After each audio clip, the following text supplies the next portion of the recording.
أشهد أن لا إله إلا الله وحده لا شريك له وأشهد أن محمدا عبده ورسوله أما بعد فأعوذ بالله من الشيطان الرجيم بسم الله الرحمن الرحيم الحمد لله رب العالمين الرحمن الرحيم مالك يوم الدين إياك نعبد وإياك نستعين اهدنا الصراط المستقيم صراط الذين أنعمت عليهم غير المغضوب عليهم ولا الضالين آمین۔ گزشتہ خطبہ میں نے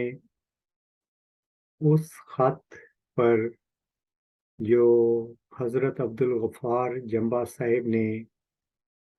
اس وقت کے جماعت احمدیہ کے امام مرزا طاہر احمد صاحب کو لکھا تھا،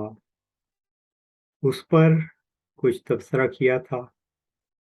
جس میں آپ نے یہ بیان فرمایا تھا کہ مجھے غیب سے علم دیا گیا ہے، اور یہ غیب کا علم اپنی کتاب غلام مسیح الزماں اور ورچو از گاڈ میں مساودات کی صورت میں بھیجا گیا تھا، اور اس میں کہا گیا تھا یعنی خط میں کہ ان باتوں کی صداقت قرآن، احادیث، الہامات حضرت مرزا غلام احمد قادیانی علیہ السلام اور آپ کی تحریرات ہیں، نیز خود مرزا طاہر احمد صاحب کا کلام بھی اسی کی صداقت بیان کرتا ہے۔ مرزا طاہر احمد صاحب نے جو جواب دیا اس میں 3 باتیں تو بہت نمایاں ہیں۔ نمبر 1 یہ شیطانی وساوس ہیں، نمبر 2 میرے اور میری جماعت کے مسلک کے خلاف خیالات ہیں، اور نمبر 3 یہ پیغامیوں والا فتنہ ہے۔ باقی ابتدائی 2 موضوعات پر میں گزشتہ خطبات میں کچھ چیزیں بیان کر چکا ہوں۔ آج میں اس حصے کی طرف کہ یہ پیغامیوں والا فتنہ ہے، اس پر کچھ بیان دوں گا۔ یہ جو جملہ استعمال کیا گیا ہے پیغامیوں والا فتنہ، اس کی حقیقت کیا ہے؟ پیغامیوں سے مراد یہ ہے کہ وہ لوگ جن میں سے اکثر اس انجمن میں شامل تھے جو حضرت مسیح موعود علیہ السلام نے خود قائم کی تھی، اور وہ اختلافات کی وجہ سے لاہور منتقل ہو گئے تھے، اور مرزا بشیر الدین محمود صاحب نے ان کو لاہوری اور پیغامی کہنا شروع کر دیا تھا۔ اب یہ کہنا کہ یہ ایک فتنہ ہے، یہ ایک تحقیق طلب امر ہے کہ فتنہ ان لوگوں کی جانب سے تھا کہ فتنہ مرزا بشیر الدین محمود صاحب کی جانب سے تھا، اور یہ جو مرزا طاہر احمد صاحب خط لکھ رہے ہیں تو کیا یہ بھی ایک فتنہ نہیں ہے جو جماعت میں ڈالا جا رہا ہے، کیونکہ جو باتیں وہ کر رہے ہیں وہ تو جماعت کے مسلک کے خلاف ہیں۔ اس پر ابھی بات ہوگی۔ میں کچھ ابتدائی حالات پر جو قادیان میں اس زمانے میں تھے روشنی ڈالوں گا، کچھ اپنا نقطہ نظر بیان کروں گا، تاکہ بہت سارے سامعین ایسے ہیں جن کو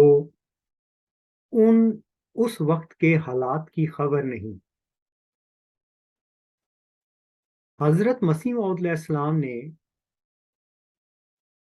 14 ممبرز کی ایک جو کمیٹی بنائی تھی اس کو اپنا جانشین قرار دیا تھا۔ یہ بات ہے 1905 کی، بلکہ یوں کہنا چاہیے کہ 20 دسمبر 1905 کو الوصیت لکھی گئی اور 6 دسمبر 1906 کو انجمن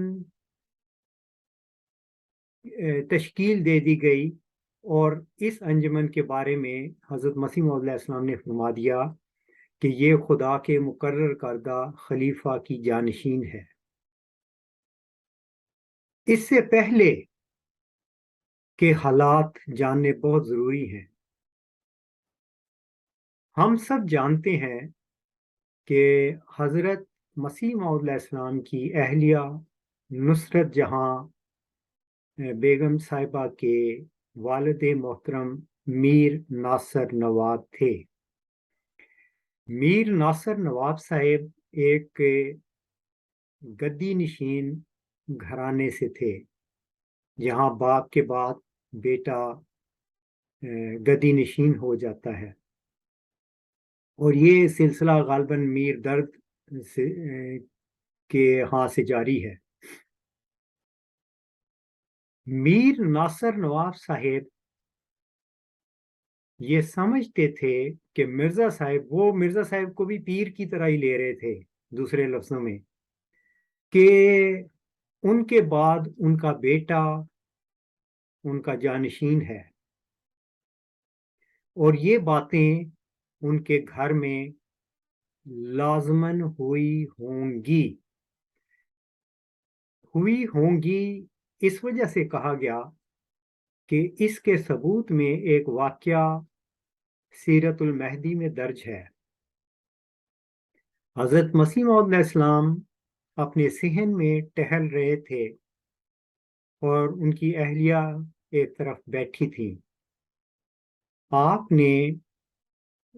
اچانک رک کر اپنی اہلیہ سے سوال کیا کہ آج کل یورپ میں رواج ہے کہ اپنا جانشین مقرر کر دیتے ہیں، تو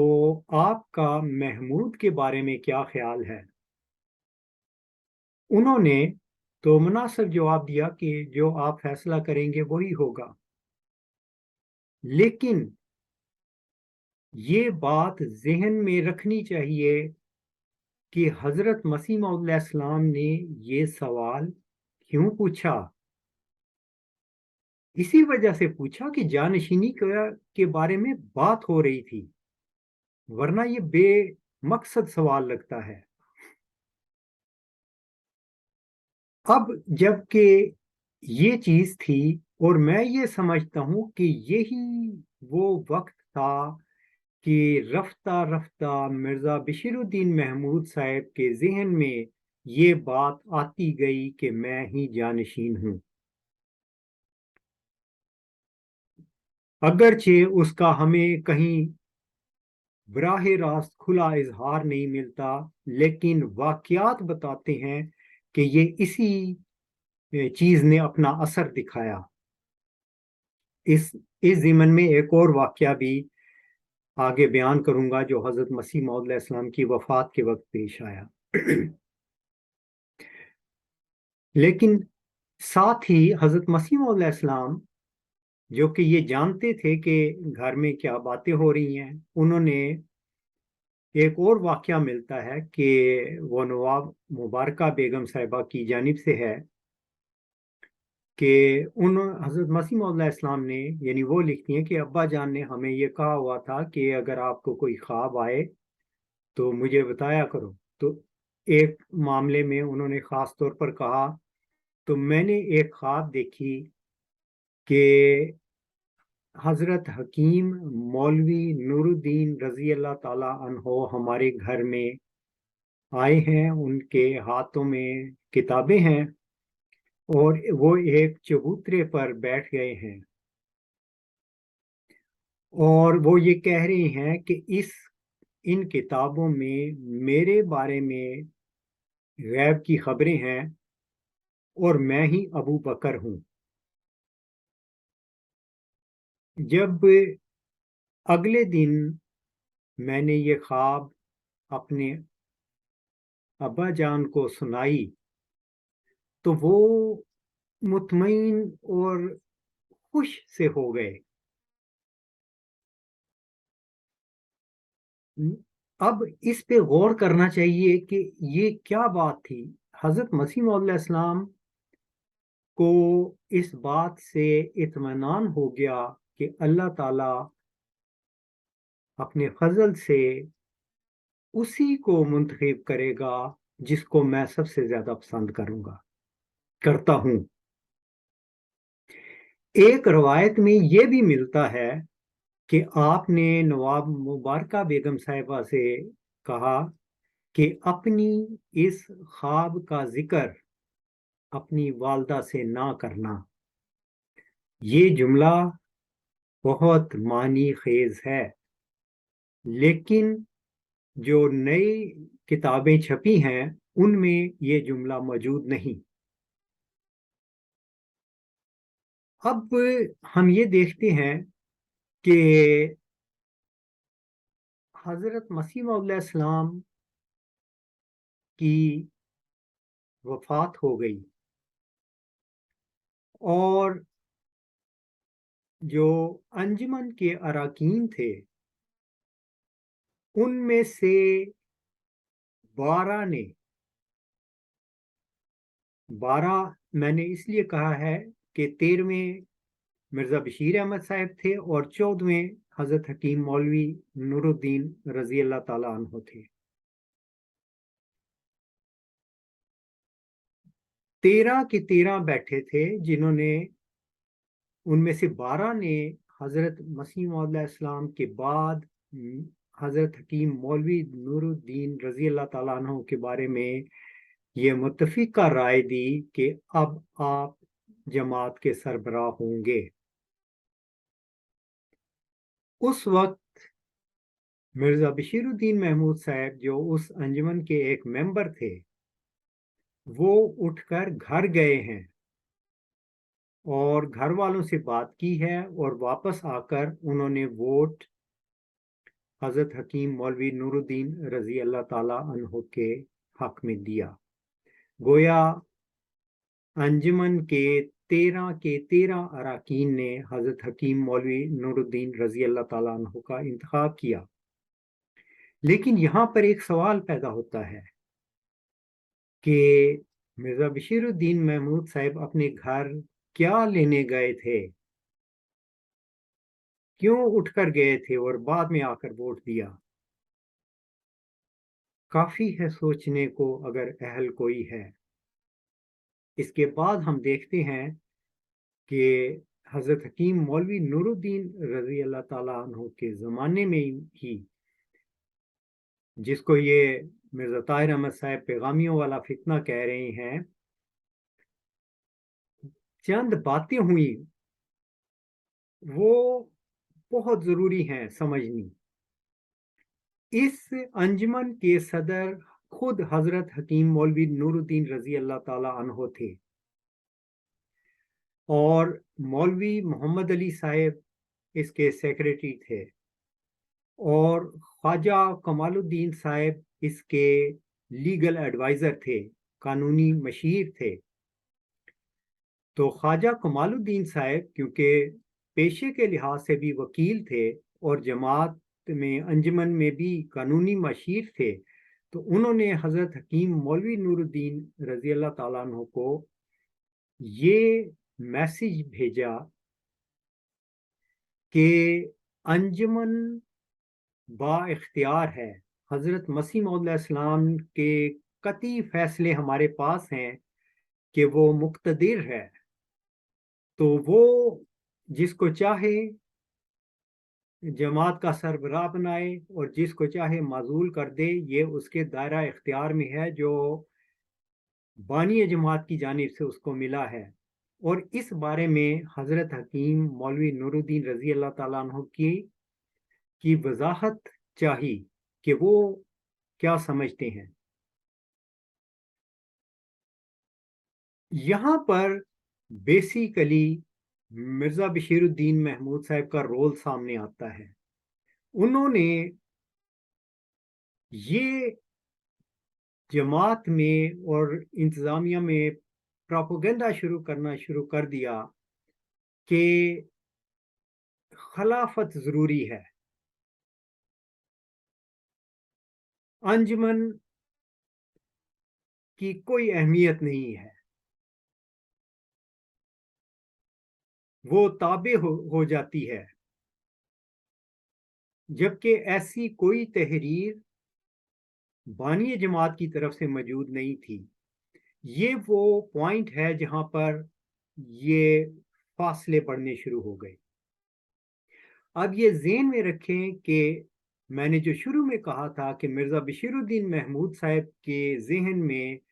خود جانشینی اور اقتدار حاصل کرنے کا خیال موجود تھا، اور یہاں پر آ کے وہ یہ جانتے تھے کہ انجمن کی اکثریت کبھی بھی ان کے حق میں ووٹ نہیں دے گی، اس لیے انہوں نے سیاست شروع کر دی اور انجمن کے بالمقابل اپنی ایک